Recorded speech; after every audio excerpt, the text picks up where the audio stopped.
दुनिया मानता था सब कुछ बदल जाएगा, ये बिहार ही नहीं बदलेगा। उस स्टेट को आज कोई भी प्रवचन दे दे, लेकिन उस स्टेट को कहां से कहां लेके आए, इसका मतलब लीडरशिप से कितना फर्क पड़ता है। एक लीडर स्टेट को कहां से कहां बदनाम कर सकता है और एक लीडर कहां से कहां स्टेट को पहुंचा सकता है। ये दोनों एग्जाम्पल आपके सामने है। तो मुझे लगता है कि उस मामले में मैं बहुत जगह बोलता हूं कि ये चुनाव सिर्फ 5 साल सरकार क्या रहेगा उसका चुनाव नहीं, ये चुनाव अगला 25 साल में बिहार कहां खड़ा रहेगा उसका चुनाव है।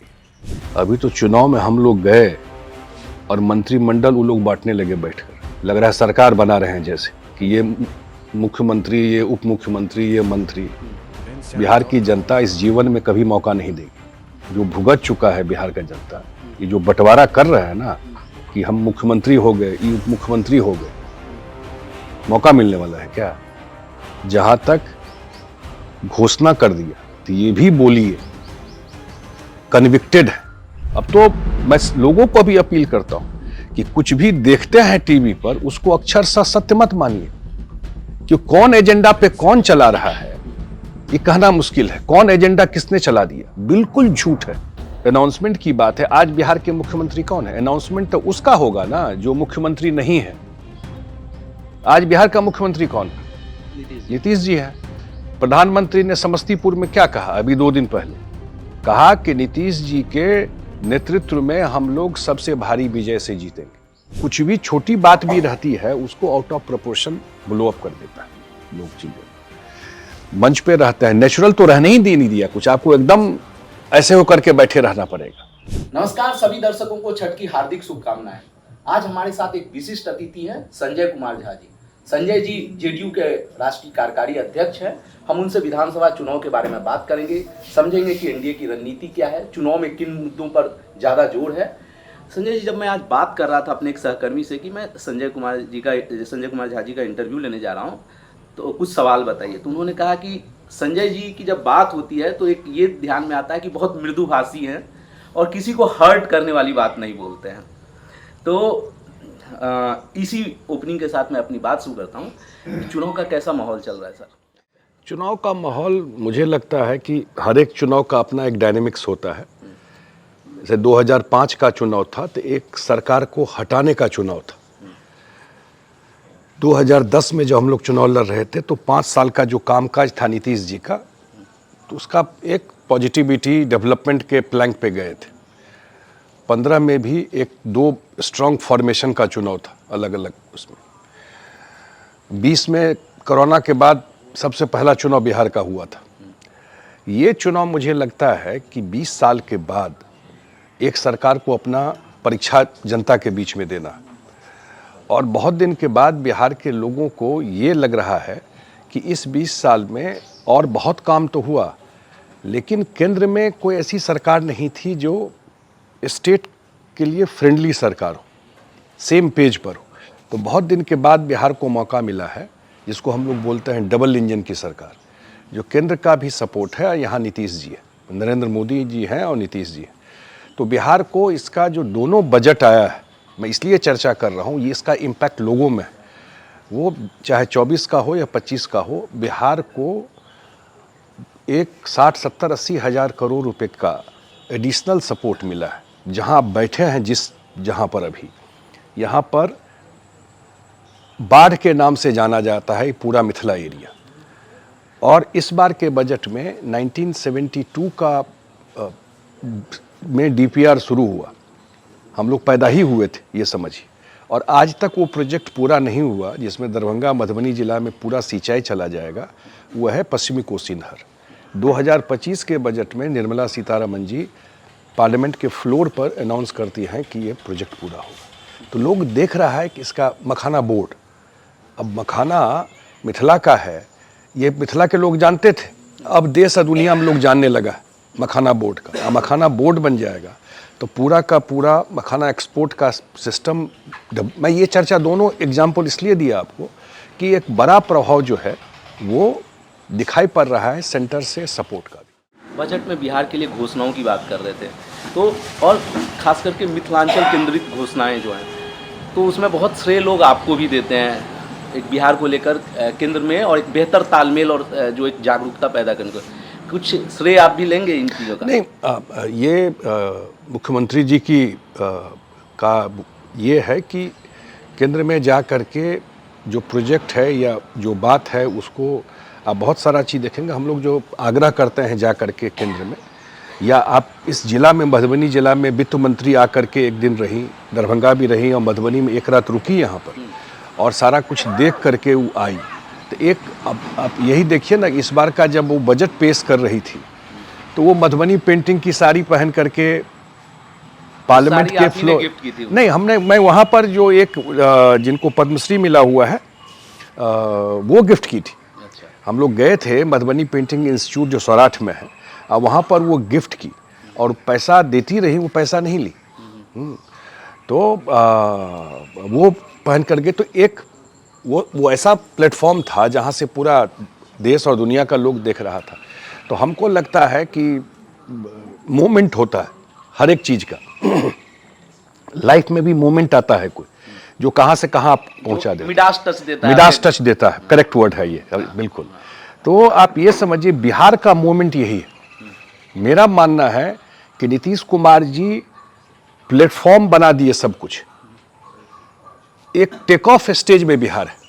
हम लोग बहुत सफ़र किए, उसमें कोई जात धर्म मत देखिए। अगर कोई बाहर गया और गाली पड़ा तो ये नहीं देखा कि कौन जात का है और कौन एरिया का है, सब बिहारी को गाली पड़ा। बिहारी मतलब गाली, बिहारी आप हैं तो मतलब बिहारी बोलने में शर्म लगता था। ये हाल बिहार का कर दिया था।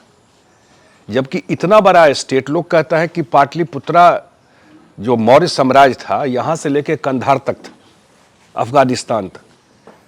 नालंदा यूनिवर्सिटी, जब यूरोप में यूनिवर्सिटी नहीं था तब नालंदा में पढ़ाई होता था, दुनिया भर के लोग पढ़ने आते थे।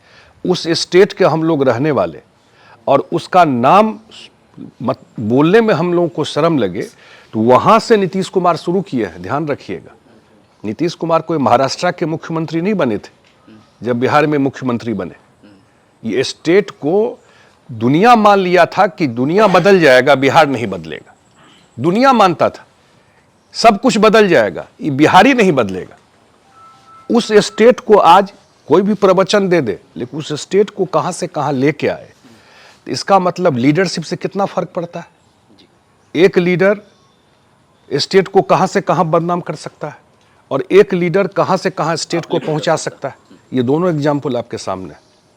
तो मुझे लगता है कि उस मामले में मैं बहुत जगह बोलता हूं कि ये चुनाव सिर्फ 5 साल सरकार क्या रहेगा उसका चुनाव नहीं है। ये चुनाव अगला 25 साल में बिहार कहाँ खड़ा रहेगा उसका चुनाव है। आप बात कर रहे थे कि पहली बार डबल इंजन जैसे की सरकार वाली स्थिति बन रही है, लेकिन 2015 में आप लोग अलग चुनाव लड़े भाजपा से, 2017 से फिर 2022 तक आप लोग 5 साल फिर साथ रहे। तो क्या अब ऐसी स्थिति बन पाई कि उस 5 साल में ये तारतम्य नहीं बन पाया? क्या अविश्वास था एक दूसरे के प्रति? दो बात था, क्योंकि हम लोग नया नया आए थे उस समय उस अलायंस में, और मतलब एक बार बाहर निकलने के बाद? हाँ 12 में जो 13 में जो हुआ, उसके बाद आगे जब तक कुछ बात भी बनती तो एक काल आ गया था, आपको याद होगा 2 साल का, वो था कोरोना काल। वो पूरा का पूरा दुनिया ही बंद हो गया।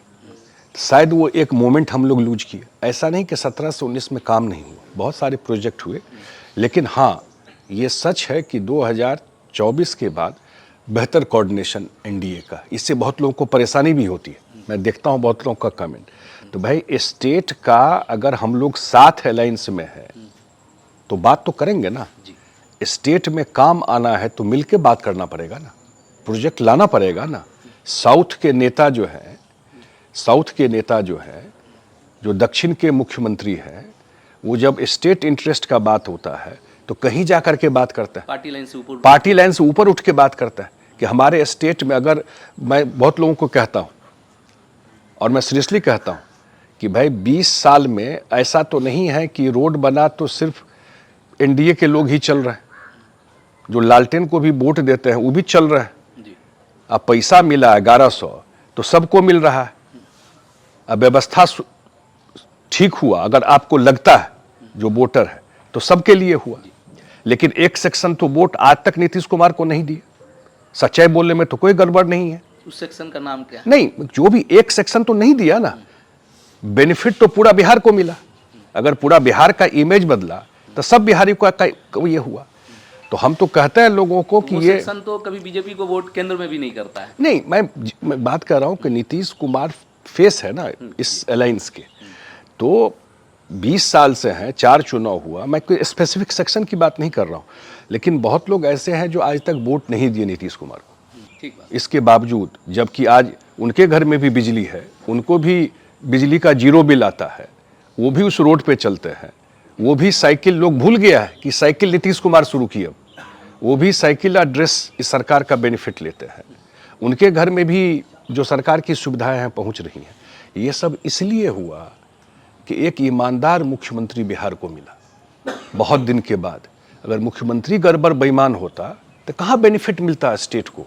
अच्छा, आप 2024 के बाद बहुत बेहतर तालमेल की बात कर रहे हैं। क्या इस तालमेल की कीमत जेडीयू को चुकानी पड़ी? आप लोग इस बार 101 पे लड़े। 30 साल में पहली बार विधानसभा चुनाव में, लोकसभा में आप लोग कम पे लड़े, पिछले बार भी लड़े, लेकिन विधानसभा में पहली बार बीजेपी के बराबर सीट पे लड़े। क्या ये इसी नहीं, ऐसा नहीं है। पहली बार लड़े 101 सीट पर। मैं नहीं, कम सीट पर लड़े, मतलब बराबर सीट पर। आप ही से मैं पूछ रहा हूँ, 2015 में हम लोग लड़ते थे 141 सीट,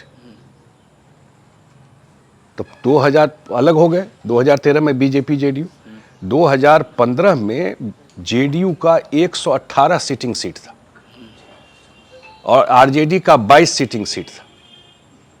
2010 में था, हाँ, मतलब 15 10 के चुनाव के बाद 15 में जब चुनाव लड़ने गए हम लोगों का 118 सीट था सिटिंग, और जेडीयू का 22 सीट था। 101 पे हम लोग लड़े, 101 पे आरजेडी लड़ी। एक मिनट, एक एग्जाम्पल। अब इससे बड़ा क्या डायकोटमी होगा? 118 में 101 लड़े, अभी 45 में 101 लड़ रहा है। अभी 45 सीटिंग है हमारा, और बीजेपी कितना सीटिंग है? 74 में 101 वो लड़ रहा है, और 45 में 101 हम लड़ रहे हैं। तो ये भी फिगर है ना। लोकसभा का चुनाव हुआ अभी 2024 में, 16 हम लोग लड़े, 17 बीजेपी लड़ी। तो हर एक चुनाव का अपना डायनेमिक्स होता है। अगर 45 पे 101 हम लोग लड़ रहे हैं और 74 पर 101 लड़ रहा है, तो आप भी बताइए कि इसका क्या असेसमेंट हो सकता है? ये भी सामने में एक फिगर है ना। तथ्य ये है कि पहली बार विधानसभा में भाजपा के बराबर सीटों पर आप लोग हम चुनाव तो लड़े। 15 का एग्जाम्पल दिए, जिसका 22 सीटिंग था वो 101 पे लड़ा। 2020 के चुनाव में चिराग पासवान और जेडीयू के रिश्तों की करवाहट किसी से छिपी नहीं है, लेकिन इस बार चिराग जी को 29 सीटें मिली, और ऐसा एक तबके में फीलिंग है कि जेडीयू को उसके लिए कुछ कुर्बानी देनी पड़ी। नहीं, कोई जेडीयू को कुर्बानी की बात नहीं है। हाँ। हम, क्योंकि जब अलायंस आप चलाते हैं, या तो अलायंस मत रखिए, जब आप अलायंस चलाते हैं तो सब लोगों को एकोमोडेट करना पड़ता है, और सब एग्री करता है, तब वो फाइनल फिगर आता है। ये कोई, हर एक पार्टी चाहता है कि हम ज़्यादा सीट लड़ें, हर एक पार्टी चाहता है कि हमारे ज़्यादा वर्कर एडजस्ट हो, लेकिन अल्टीमेटली सारा रियलिटी के बाद असेसमेंट करके ही कोई चीज़ तय होता है। तो इसलिए जब जो भी फिगर आप देख रहे हैं, वो जब सब पार्टी सहमति हुई, इंक्लूडिंग जेडीयू, सब पार्टी की लीडरशिप की सहमति हुई, तभी ये नंबर आया। दूसरा बात मैं और ऐड कर देता हूँ, अगर हम 115 लड़के 45 जीतते और 101 लड़के हम 85 जीतते, वो भी एक फिगर है ना, कि जीत फाइनली रिजल्ट में नंबर क्या मिला हमको, वो भी एक फिगर होता है। तो इसलिए मुझे लगता है कि जितना यूनिफाइड ये एनडीए है, ये बहुत दिन के बाद बिहार को ये दिखाई पड़ेगा, और रिजल्ट भी उसी डायरेक्शन में जाएगा। जब सीट शेयरिंग की घोषणा हुई आप लोगों की कि 101, 101, 29, 6, उसके बाद रात को नीतीश जी ने रत्नेश सदा और कुछ एक आध विधायकों को सिंबल अलॉट कर दिया, और ये चर्चा बहुत तेज पकड़ी कि सीट की, कौन सी सीट किसके कोटे में जाएगी, इसको लेकर अच्छा कि आपने पूछ दिया। नीतीश जी नाराज थे। मैं रिकॉर्ड स्ट्रेट कर देता हूँ, सारा बात झूठ है। रत्नेश सदा को बता तो रहा हूँ आपको, सारा बात झूठ है, और ये इंट्रोस्पेक्शन मीडिया को भी करना चाहिए कि अगर 10-20%, 25% भी सच्चाई हो, उस पर कोई स्टोरी आप बिल्ड करते हैं तो ठीक लगता है, लेकिन कंप्लीट फेक नैरेटिव चला देना जिसका कोई बेसिस नहीं, मेरे लिए भी बड़ा एक्सपीरियंस था, हम भी मीडिया को क्लोजली देखते हैं कि इतना भी फेक चल सकता है। क्योंकि आप भी आरोपों के कटघरे वही में कह थे। रहा हूं, हाँ। इतना भी फेक चल सकता है। ऑन रिकॉर्ड कभी भी कोई सीट मांगा ही नहीं गया, जो जिसका सिटिंग था वो उसका सिटिंग था। एक सीट हम लोगों से आग्रह किया गया, वो है तारापुर का सीट, अच्छा, हाँ, ठीक है, बस 1 सीट मैं रिकॉर्ड पे स्टेट कर देता हूं। और नीतीश जी ने जब कंसेंट दिया तो उसके बदले हमको भी एक सिटिंग सीट वो दिए, वो कहलगांव का सीट। टोटल इतना ही एक्सचेंज की बात थी, रेस्ट जो है sitting seat as it is लड़ा जा रहा है। किसको सिंबल दिया गया और टीवी पे चला दिया कि ये सीट मांग लिया, वो सीट। अब तो मैं लोगों को भी अपील करता हूं कि कुछ भी देखते हैं टीवी पर उसको अक्षरशः सत्य मत मानिए, कि कौन एजेंडा पे कौन चला रहा है ये कहना मुश्किल है। कौन एजेंडा किसने चला दिया, बिल्कुल झूठ है। कोई सिटिंग सीट नहीं मांगा गया, आप चेक कर लीजिए, और एलआई से मांगा ही नहीं गया। जब महागठबंधन ने पिछले दिनों प्रेस कॉन्फ्रेंस की तो उन्होंने कहा कि हमारे मुख्यमंत्री के उम्मीदवार तेजस्वी यादव हैं, उप मुख्यमंत्री के उम्मीदवार मुकेश सहनी हैं, और आप लोगों को उन्होंने चुनौती दी कि आप लोग अपना मुख्यमंत्री उम्मीदवार घोषित कीजिए। आप लोग नेतृत्व में लड़ने की बात सब लोग कर रहे हैं, पर 2020 में आप लोगों ने कहा था कि चुनाव परिणाम चाहे जैसा भी रहे, कोई कम कोई ज़्यादा रहे, नीतीश कुमार ही मुख्यमंत्री बनेंगे। इस बार एनडीए की सरकार है, सब है, लेकिन नीतीश जी का नाम गायब है। पर उस बार था कि बिहार में बाहर है, नीतीश सरकार है, वो कैंपेन में वो मिसिंग है, और नीतीश जी का नाम आप लोग क्लियर कट क्यों नहीं अनाउंस कर रहा है गठबंधन? अभी तो चुनाव में हम लोग गए और मंत्रिमंडल वो लोग बांटने लगे बैठकर, लग रहा है सरकार बना रहे हैं जैसे कि ये मुख्यमंत्री, ये उप मुख्यमंत्री, ये मंत्री। बिहार की जनता इस जीवन में कभी मौका नहीं देगी। जो भुगत चुका है बिहार का जनता, ये जो बंटवारा कर रहा है ना कि हम मुख्यमंत्री हो गए, ये उप मुख्यमंत्री हो गए, मौका मिलने वाला है क्या? जहां तक घोषणा कर दिया तो ये भी बोलिए कन्विक्टेड है। लैंड फॉर जॉब में, रेलवे घोटाला में कोर्ट ने जिसको प्रोजेक्ट किए हुए हैं, वो रेलवे घोटाला में कोर्ट ने प्रेमे फेसी एक्सेप्ट किया है कि चोरी हुई। वो फेस है बिहार के, वही ना फेस है। एक परिवार से बाहर नहीं गया वो पार्टी, उसी कम्युनिटी का कोई दूसरा लीडर नहीं बन सकता है। ऊपर से नीचे तक 5। अभी आपने कहा कि मैं राष्ट्रीय कार्यकारी अध्यक्ष हूं, और किसी पार्टी में नीतीश कुमार तो अपने परिवार को नहीं लाया कभी पार्टी में, और पार्टी में संभव था क्या? नहीं संभव था ना। मैं इसलिए चर्चा कर रहा हूं, मतलब पारिवारिक पार्टियों में नहीं है, भाजपा कम्युनिस्ट में। हाँ उसमें है। मैं रीजनल पार्टी की बात कर रहा हूं। जो क्षेत्रीय पार्टी है उसमें तो क्षेत्रीय थोड़े है, परिवार की पार्टी है। भाई भतीजा भांजा पत्नी बहन सब जब हो जाएगा तब किसी और का नंबर आएगा। नीतीश जी के यहाँ नहीं ना है। बहुत लोग बोलता रहता है, उनको जो सही लगता है उस हिसाब से किसी को प्रमोट करता है।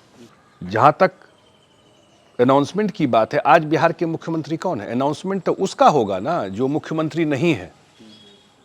आज बिहार का मुख्यमंत्री कौन है? नीतीश जी है। प्रधानमंत्री ने समस्तीपुर में क्या कहा अभी 2 दिन पहले? कहा कि नीतीश जी के नेतृत्व में हम लोग सबसे भारी विजय से जीतेंगे। ये प्राइम मिनिस्टर का स्टेटमेंट है, समस्तीपुर में 3 दिन पहले आए थे। तो नेतृत्व का क्या मतलब होता है? जो लीड करता है उस अलायंस को, जिसके फेस पर, जिसके चेहरा पे हम लोग लोगों से वोट मांगने जाते हैं, यही ना होता है। और वो ऑलरेडी मुख्यमंत्री हैं आज के डेट में, तो बात खत्म हो गई। इसको विपक्ष डिबेट करना चाहता है। हम लोगों को भी लगता है किसके सामने नीतीश जी को खड़ा करें। ये भी देखिए ना, कौन है जो घोटाला में कोर्ट में केस चल रहा है। वो एक परिवार का पार्टी दिल्ली में बैठा हुआ है कांग्रेस, वो दूसरे परिवार के पार्टी का घोषणा कर रहा है कि ये बनेंगे मुख्यमंत्री। वो भी घोटाला में है और ये आदमी भी वही है। जिस दिन घोषणा हुई उस दिन मैं महागठबंधन के कुछ नेताओं के साथ बैठा था, तो उन लोगों का कहना था कि जो हमने जो अनाउंस किया है और एक ईबीसी से उप मुख्यमंत्री पद का उम्मीदवार दिया है, उससे एनडीए गठबंधन परेशानी में है। क्या सचमुच ऐसी कोई परेशानी है क्या आप लोग? हमको तो नहीं दिख रहा है। हम लोग तो फील्ड में घूम रहे हैं कि कोई परेशानी इस सब घोषणा से होता है, क्योंकि ये लोग स्वार्थ में बना हुआ गठबंधन है। आप देखे नहीं, रात में कोई सिंबल लेके जा रहा है और गांधी पुल गया नहीं, बुला करके फिर सिंबल छीन लिया। वहां तो ये हाल था, सिंबल सब जगह चल रहा था ना, कोई सिंबल लेके गया फिर उसको बुलाकर सिंबल छीन लिया, कोई वहां गया कोई वहां गया। जब तक प्रेस कॉन्फ्रेंस में नहीं कोई आ रहा है इसलिए कि हमारा नाम पहले अनाउंस कर दो। जनता सब चीज देख रही है इन सब चीजों का। जहां तक ईबीसी की बात है, ईबीसी के लिए काम कौन किया उस समाज के लिए? मतलब आप कह रहे हैं ईबीसी वोट इंटैक्ट रहेगा आप लोगों का? नीतीश जी आप बताइए ना, ईबीसी के लिए कौन कौन काम किया? आज पंचायत में अगर मुखिया है, जिला परिषद है, प्रमुख है, वो किसका देन है? आरजेडी का देन है कि नीतीश कुमार का देन है? 4 चुनाव हो गया है, पूछिए ना उन लोगों से, उनके जीवन में अगर उनको नेतृत्व दिया तो किसने दिया? तो ये सब खैर कहने की बात है। तो इसलिए मुझे नहीं लगता है कि कोई अनाउंसमेंट से या उससे कोई असर पड़ता है। अभी बिहार के सब लोग ये मानते हैं कि जो बिहार के लिए काम करेगा, जो जात पर जाकर के कोई वोट करेगा, तो उसका बाल बच्चा का भविष्य नहीं है। ये तो परिवार वाला अपने सब लेके बैठ जाता है। अगर वो जाते का नेता बन गया तो उसके जीवन में क्या चेंज आ गया? नीतीश कुमार का कास्ट का तो एक लिमिटेड प्रेजेंस है, लेकिन क्यों एक्सेप्टेबिलिटी है? 20 साल के बाद भी अगर जाते पर होता पॉलिटिक्स, तब तो नीतीश कुमार को नहीं एग्जिस्ट बिहार पॉलिटिक्स में, माने 20 साल के बाद भी वो रिलेवेंट है और एक्सेप्टेबिलिटी सब जात में है। क्यों है? इसका मतलब बिहार के लोग इन सब बातों से आगे निकल गए। अच्छा, एक दबी जुबान में बात होती है कि चुनाव परिणाम के बाद महाराष्ट्र न दोहराया जाए, एक नाथ शिंदे वाले स्थिति पैदा हो जाए। क्या आप लोगों की भी मतलब गठबंधन से इतर पार्टी में कुछ उसको लेके कोई? नहीं, हमको नहीं लगता है कि इसमें हर एक स्टेट का पॉलिटिक्स का अपना डायनेमिक्स है। बिहार के पॉलिटिक्स में नीतीश कुमार सबसे बड़े पिलर है, उनको इग्नोर करके कोई पॉलिटिक्स नहीं हो सकता। सीधी बात है, स्ट्रेट। उनको कोई इग्नोर करके साइड करके कोई राजनीति चलेगा नहीं हो सकता है। एक और जब मैं फिगर भी बोला कि जब हम लोग 45 भी थे, उस समय भी नीतीश जी ने बीजेपी को कहा कि आप अपना मुख्यमंत्री बना लीजिए जी। तो उन्होंने कहा कि नहीं, आपके नाम पर चुनाव लड़े हैं, जैसे आज नीतीश जी के नाम पर चुनाव लड़ रहे हैं, इसलिए आप ही मुख्यमंत्री बने और रहे। कभी कोई डिस्प्यूट नहीं रहा इसमें। मैं अभी आने से पहले एक आपका इंटरव्यू कर रहा था, बिजनेस स्टैंडर्ड को आपने दिया था पिछले दिनों। उसमें आपने कहा था कि 2025 से 30 का जो साल रहेगा बिहार में औद्योगिकीकरण का साल रहेगा। तो ये रियलाइज करने में या इस स्थिति तक पहुंचने में 20 साल क्यों लग गए? बहुत अच्छा प्रश्न पूछे, और आप तो यहाँ के हैं तो आप तुरंत कनेक्ट कर लीजिए। इसलिए रियलाइज करने में टाइम लगा। ये डिफंक्ट स्टेट था, हम सोचते भी तो कुछ नहीं कर सकते थे। हम कहने कि याद जरूर करना चाहिए। हम लोग हो सकता है आपस में आर्गुमेंट कर लें, लेकिन हिस्ट्री चीज़ों को जज करता है। इस स्टेट में सारे उद्योगपति भाग गए, सारा चीनी मिल बंद हो गया। नीतीश जी के समय नहीं हुआ, क्योंकि किडनैपिंग होता था पैसा लेने के लिए, डॉक्टर भाग गए, जो उद्योग लगाता था, बिजनेसमैन था, सबसे पैसा छीना झपटी करके सबको भगा दिया इस स्टेट से। ये सच्चाई है इस स्टेट का। तो लॉ एंड ऑर्डर जीरो हो गया, कुछ बचा ही नहीं। कोई निकलता था यहां, किसी को हिम्मत था?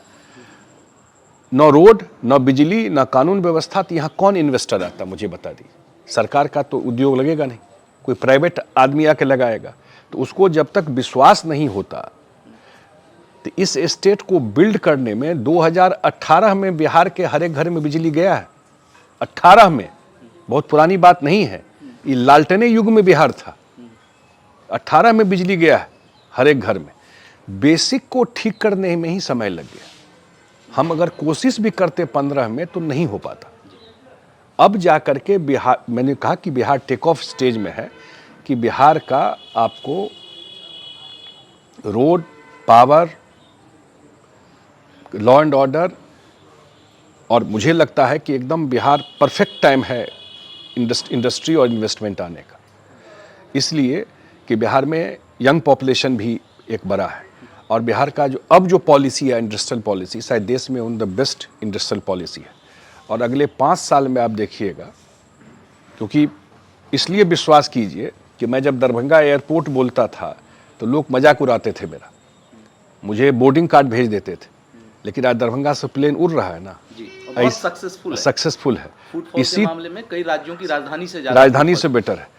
इसी तरह ये मानिए कि अगले 5 साल में इस बिहार में इंडस्ट्री का जाल बिछ जाएगा और लोगों को 20-25 हज़ार के नौकरी के लिए बिहार से बाहर नहीं जाना पड़ेगा। क्या हम लोग उम्मीद करें कि मिथिलांचल में कोई फूड प्रोसेसिंग इंडस्ट्री, क्योंकि यहाँ पे संभावना है, माछ, मकान, पानी। 100% संभावना 100% होगा। यहाँ बगल में है लोखा।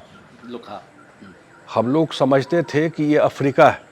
आज से 20 साल पहले किसी को कहते लोखा जाना है, लगता अफ्रीका भेज रहा है। आज लोखा में 6 लेन रोड आ रहा है, गोरखपुर से सिल्लीगुड़ी। और नरहिया बाजार जो है वहाँ, मुख्यमंत्री जी प्रगति यात्रा में निकले और उन्होंने घोषणा किया है कि 400 एकड़ ज़मीन एक्वायर करके हम लोग यहाँ पर इंडस्ट्री लगाएंगे। प्रोसेस शुरू है और मुझे लगता है कि मधुबनी जिला का एक बहुत इम्पॉर्टेंट इंडस्ट्रियल बेल्ट जो है वो लोखा हो जाएगा। पंडौल चीनी मिल, इस सब का रिवाइवल होगा। किस टाइप का इंडस्ट्री आएगा वो डिपेंड करता है, एग्रो बेस्ड इंडस्ट्री या कोई और इंडस्ट्री, लेकिन अगले 5 साल में मिथिला में इंडस्ट्री का जाल बिछ जाएगा। विपक्ष ना नीतीश जी के स्वास्थ्य को लेकर गाहे बगाहे सवाल उठाते रहता है और अभी एक वीडियो वायरल हुआ था, आप भी सीएम साहब को कह रहे थे कि हाथ में दीजिए, वो क्या घटनाक्रम तक मैं चाहता हूँ कि आप साफ कर दें। नहीं, कोई ऐसी, देखिए आज के डेट में क्या है कि हर एक चीज का समय बदल गया। हम लोग अखबार पढ़ते थे, अब कोई अखबार नहीं पढ़ता, सब मोबाइले में न्यूज़ देखता है। रील का दौर है। आप जानते हैं कि कोई आता है तो सब लोग आजकल, कभी 20 साल पहले हम लोग सोचते नहीं थे कि फ़ोटो खिंचाने में रहता था। ये लोग नीतीश जी वगैरह एक ओल्ड स्कूल पॉलिटिक्स वाले फ्रेंडली नहीं है नहीं, और वो फ्रेम बाय फ्रेम चीज़ें चलती है, वो चीज़ लोग नहीं समझता। मैंने बहुत लोग नहीं समझता इन चीज़ों का, तो इसलिए अब कुछ भी छोटी बात भी रहती है उसको out of proportion blow up कर देता है लोग चीज़ों को। मंच पे रहता है, नेचुरल तो रहने ही नहीं दिया कुछ, आपको एकदम ऐसे होकर के बैठे रहना पड़ेगा, हमेशा बड़ा मुश्किल है। हाँ, मतलब कोई नेचुरल बातचीत, कोई किसी तरह की बात, आप हर एक चीज़ को, मोमेंट को आप कैप्चर करते हैं। अब तो हम लोग और समझते हैं कि भाई कोई मंच पे बैठे, कहीं यहीं बैठे हुए हैं, पता नहीं कौन क्या रिकॉर्ड कर ले और फिर कहाँ जाके उसको वायरल कर दे। हाँ, अनऑफिशियल कुछ रह नहीं गया ना, बड़ा मुश्किल है। कैसे आप, ये तो हर इसमें इसलिए बता रहा हूँ, ये तो ऐसी स्थिति थी, लोग खुल करके बात करते थे। अब हम ही लोगों को लगता है कि मैं खुलकर बात करूं, पता नहीं कौन मोबाइल कहाँ ऑन करके बैठा हुआ है और कौन किसको कहाँ चला देगा। अभी कल दीपांकर भट्टाचार्य ने एक प्रेस कॉन्फ्रेंस की है पटना में, उन्होंने कहा कि महागठबंधन की अगर सरकार बनी तो हम लोग वक्फ कानून को बिहार में लागू नहीं होने देंगे, क्योंकि आपकी पार्टी का भी स्टैंड कुछ वैसा रहता है। कई कानूनों पर आप लोग बोल चुके हैं पहले अतीत में, आप लोगों का स्टैंड क्या होगा? देखिए, वक्फ कानून जब आया था तो उस समय हम लोगों ने भी सरकार से आग्रह की कि जेपीसी बनाई, जॉइंट पार्लियामेंट्री कमेटी बनी, स्ट्रेट चीज़ों को देखना होगा, हर एक पार्टी के मेंबर उसमें रहे। और ये था कि आपको कोई इशूज है, हम लोग भी बोले थे, जो लोग मुख्यमंत्री जी से भी मिले वो बताइए, एज ए पार्टी हम लोग भी जा करके कमेटी में रखेंगे और सरकार से बहुत सारा चीज़ एक्सेप्ट भी हुआ है। पर्पस वक्फ का तो हम जो लोग समझते हैं वो है कि दान का चीज़ और उस कम्युनिटी में के बेनिफिट के लिए काम होना चाहिए, इसमें तो कोई गलत नहीं है। अगर वक्फ का पैसा है और मुस्लिम कम्युनिटी के वेलफेयर के लिए यूज हो, उसमें तो कोई गलत नहीं है। उसमें कोई गड़बड़ी है, उसमें सुधार करना चाहिए, तो उसको तो ज़रूर मदद करना चाहिए। अब वो लोग क्या बोल रहे हैं, उन्होंने कहा कि हम लागू नहीं होने देंगे बिहार में। अब वो मौका ही उनको, अब ये जो बोल रहे हैं वो देश के कानून के ऊपर नहीं ना है वो। जी, अच्छा, प्रशांत किशोर को लेकर आपका क्या राय है? मतलब एक तिकोनी मुकाबला बनाने की उनकी कोशिश है, क्या कहीं आप लोगों की नज़र में कहीं अस्तित्व में है या मतलब संघर्ष में है कहीं? नहीं, हमको लगता है बिहार में जब लोग अभी जैसे जैसे चुनाव, अभी तो छठ के बाद और चुनाव आपको बिल्डअप होगा, तेज पकड़ेगा, लेकिन मुझे लगता है कि जब चुनाव होता है तो लोग किसी के पक्ष में या किसी के विपक्ष में जाता है, कोई वोट को बर्बाद नहीं करता है इधर। तो ये बाइपोलर चुनाव ही है। जो या हम लोग के पक्ष में हो चाहे भाजपा के पक्ष में। चिराग कहे कि हम बिहार का मुख्यमंत्री बनना चाहते हैं पर अभी समय नहीं है, कभी आपके भी मन में ऐसा सवाल आया कि कभी भविष्य में, नहीं मैं ये नहीं कह रहा महत्वाकांक्षा होना कोई बुरी चीज नहीं, कभी मन में आया कि आपने मिथिलांचल के लिए इतना काम किया है, लगा कि पूरे मतलब एक ओहदे का एक अपना महत्व होता है, तो कभी ये ध्यान में आया कि बिहार का मुख्यमंत्री होते तो और कुछ कर पाते? हम लोग जहाँ हैं उसी में प्रसन्न हैं। ये जरूर लगता है कि बिहार में खास करके जिस मिट्टी में जन्म लिए, इसी मिट्टी में जन्म लिए, इसी जगह जाना भी है, और राजनीति में इतना जरूर मन में लगता है कि अगर हम लोग का कोई पॉलिटिकल बैकग्राउंड नहीं है, सेल्फ मेड है राजनीति, कोई पारिवारिक बैकग्राउंड नहीं, तो शायद ऊपर वाला कुछ आपके लिए कुछ तय किया होगा? नहीं, कुछ तय किया होगा, मेरे हाथ से कुछ भला हो जाए अपने एरिया, वो सबसे बड़ा सेटिस्फेक्शन। मैं कभी लाइफ में प्लान कुछ नहीं, जो मोमेंट आता गया, जैसा सिचुएशन हुआ हम काम करते। 2020 मैच के मैंने वो जो आया हाथ में जो उतना काम करते। यह है कि नीतीश जी की सरकार बने, एनडीए की सरकार बने, तो अगले 5 साल में इतना मन में जरूर है कि केंद्र और बिहार के साथ मिल करके मिथिला के ये जो माइग्रेशन का ठप्पा लगा हुआ है कि यहाँ से लोग लेबर भर के जाता है, उस परिस्थिति को तो हम लोग बिल्कुल बदलेंगे। संजय जी आपका धन्यवाद, आपने चुनाव के दौरान इतना व्यस्त समय में से हमारे दर्शकों के लिए समय निकाला। आप लोग बने रहिए टाइम्स ऑफ इंडिया के साथ, हम बिहार चुनाव को लेकर इसी तरह खबरें अपडेट करते रहेंगे।